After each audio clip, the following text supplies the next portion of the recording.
am Elizabeth Eubanks, and I get to be the lead gardener or the steward of the garden from the Ground Up Community Garden. This is my 9th year. I wanted to welcome you. The garden has been with Innisfree for, I would say, a little over 10 years perhaps, and like I said, this is my 9th year in. We've had a lot of changes with the skate park coming in on the other side of the garden. So it's really easy to come right over here and you can see our mission. And it's really all about 5 things. Community is huge.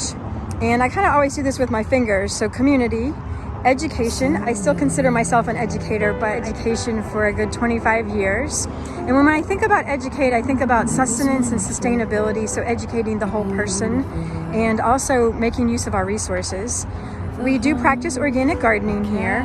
And visual and performing arts is another mission, and then it wraps into community. So it's really community, education, organic gardening, visual and performing arts, and community, and it makes a nice little circle. We do have lots of great art in here, and we have lots of different projects. We are a venue. A lot of these are scout projects, so Eagle Scout projects. We have a stage here, a stage in the back. So it looks a little rough and scrappy because it's winter and we just had a big freeze. And also we're redoing all of our garden beds. We got a grant for that recently. So we're redoing all of the garden beds. So it's a work in progress. And if you know gardening, it's always a work in progress.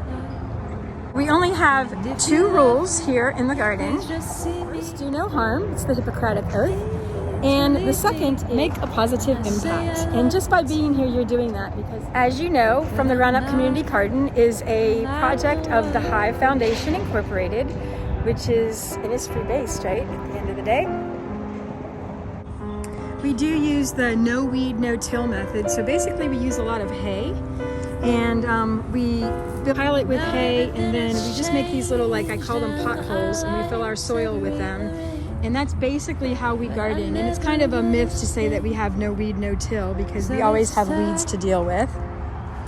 You might wonder where our food goes. A lot of the food will go to our volunteers, and then we also support other organizations. We have an organization across the street that shares food. Sometimes we'll bring things to Epps Christian Center. And we have school groups and volunteer groups that come out, and we always try to cook or share some of our food that we have. We do make our own soil. We compost.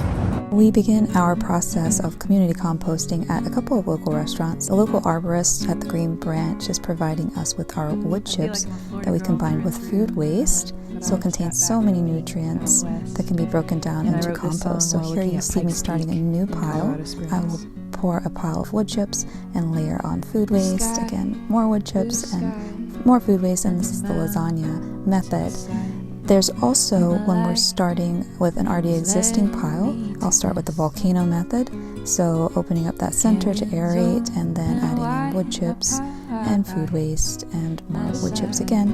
And then once that's had time to kind of break down, heat up, it produces a lot of heat, up to 140 to 160 degrees Fahrenheit. Once that pile has had time to sit, we'll move it to a second stall where it has even more time to process. And you always want your compost bins to look nice, so we add these slats here, designed by David and Elizabeth. And once that has had time to sit in the second stall, then we toss it over the screen where we can get a nice fine compost to add to our beds. And this is what it looks like if you walk by the compost pile. So we have a bin that's accepting food waste. Here is processing, and this is the finished product. Here in the center is where the compost is completed. If you're ever wondering where to leave your food scraps, look for the open sign. I must tell you about my favorite plant. It's the Merliton, or this year we had 840 Merliton. It's a big deal in New Orleans. It's usually a holiday food around Thanksgiving or Christmas. And the cool and interesting thing about Merliton is that its root and the first leaves or stems are coming from the same place. So when you plant them on a little bit of an angle like this. Last summer we had a youth group, and they were paid to come to the garden and to learn about land use and sustainability.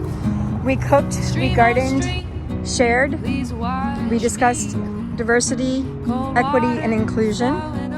And we hope to do the same thing this summer.